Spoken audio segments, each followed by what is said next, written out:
You're gonna love this one. This is Chicken Rezala from my book, The Curry Guy, One Pot. This is just like curry house style, but it's done in one pot from scratch. Let's get started. So I have my ingredients ready to go. Get yours ready to go as well. So if you have everything ready, it's a lot easier to cook these curries. I've got some onions here and also some chilies, which I'm gonna start it off with. And we're going to go ahead and add about 2 tablespoons of oil to this pan. And then I'm going to add some chilies. That's a couple of finger chilies, which I'm just gonna saute off there in the oil. Now I'm making this curry house style today, so I'm gonna blend this sauce so it's smooth like you get at a curry house. However, if you can't be bothered to do that, you just wanna cook a one-pot dish, that'll work too. It just really depends on what you're looking for. And while these are frying, I'd like to ask you a favor. Could you please leave a comment and let me know what you would like to see me cook next? I've got a lot of videos on the way, but I might as well be cooking the ones that you want to see. So if you've got any requests, please put them in the comments, and I'll make sure that the most popular requests get done. So I've got these chilies just lightly fried there in the oil. I'm going to take those out because they're going to be added later, so give the finished curry a bit of crunch after I've blended the sauce. There we are. Now to that I'm going to add this onion. There's 3 onions here, finely chopped.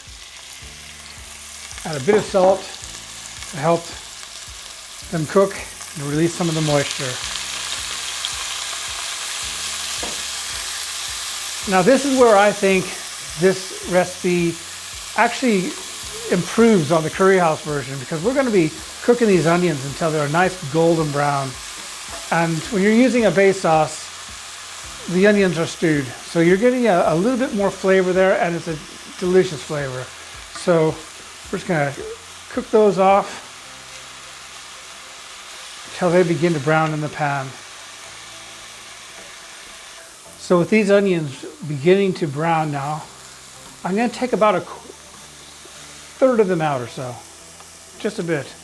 And the reason for that is because I'm blending the sauce. I'm going to add the chilies and the onion back into the sauce, which is just going to give it a little bit of texture. So you can have the smooth sauce, and you're also going to have the fried onions and chilies. Turn that up a bit. Oh, has it gone up? No, it hasn't. Okay, so now I'm going to add some garlic and ginger paste. Got a couple tablespoons of that there. We'll add that into the onions and stir it in.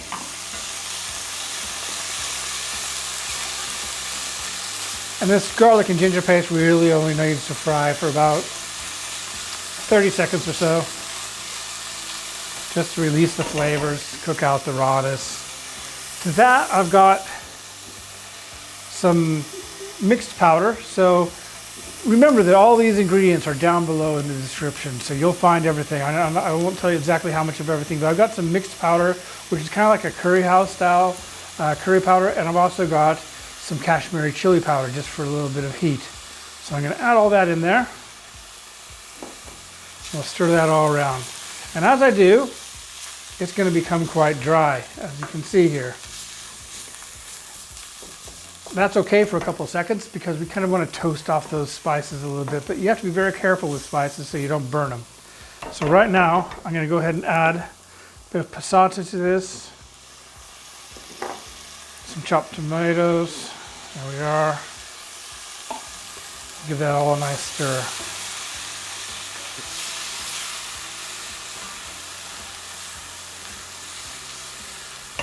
And that's kind of our base masala there. That's getting somewhere now. I'm going to take it off the heat. I'm going to add about 250 milliliters of chicken stock. I've added that chicken stock cold because that's going to help cool the curry down so that I can blend it. Some blenders it doesn't make any difference, but others it does. So I'm going to go ahead and pour all that into my blender. Maybe not all of it, some of it might go on the counter. There we are.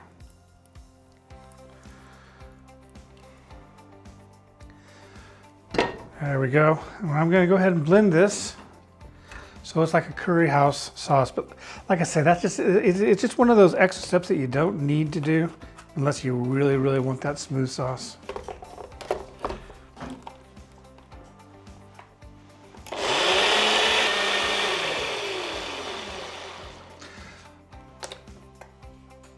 All right, so we got our blended sauce now.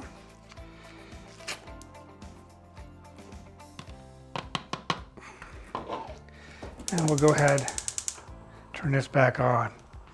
So then, I'm gonna go ahead and pour this blended sauce back in. And as you can see, it's a bit thick.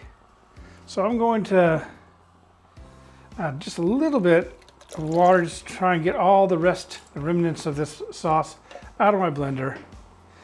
You don't have to worry too much about adding too much water because you can always just cook it right down. There we are. Think about it a little bit too much, but that's going to be just fine because it will cook down very quickly. So I've got my sauce ready to go there. And now I've got some chicken. This is tandoori style chicken.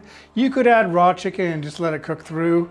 But I recommend if you got the time or if you got some tandoori chicken already, use that because that's what's going to be added at curry houses. This recipe is from my book, The Curry Guy Air Fryer. Very nice and easy air fryer chicken tikka recipe.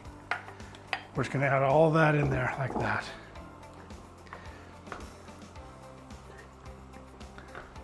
Perfect. And to that, I'm gonna go ahead and add these chilies and the onions back in because we're almost done.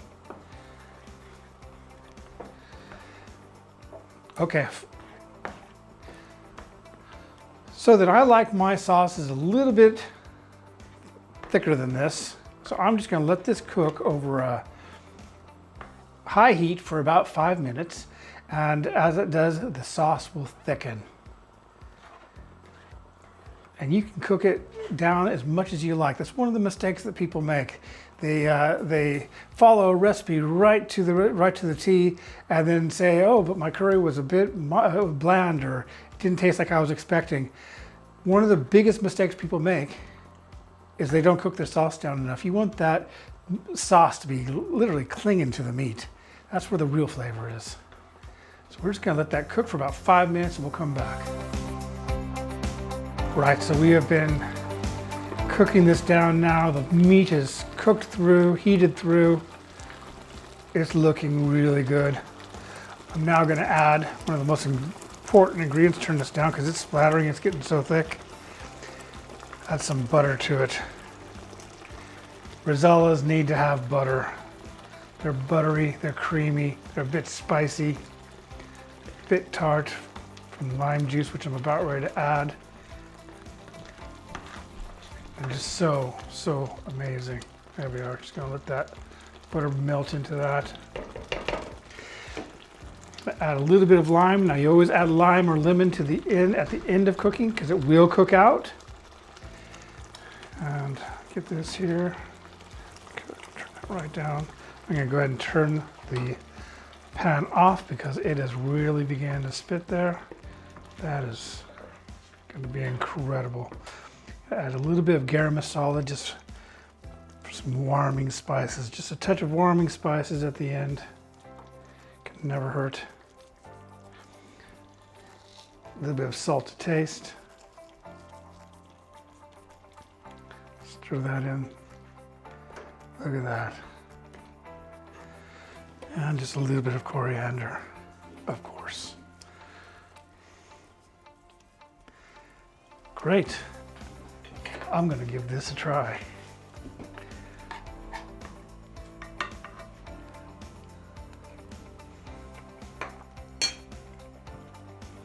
The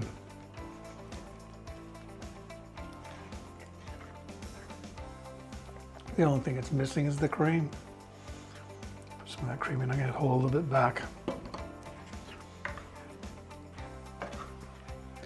Rezalas are very similar to chicken tikka masala, but they're easier because there's not as many spices, but they are spicier than a chicken tikka masala.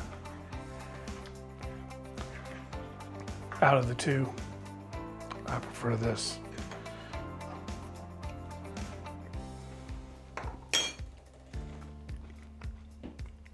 That is incredible.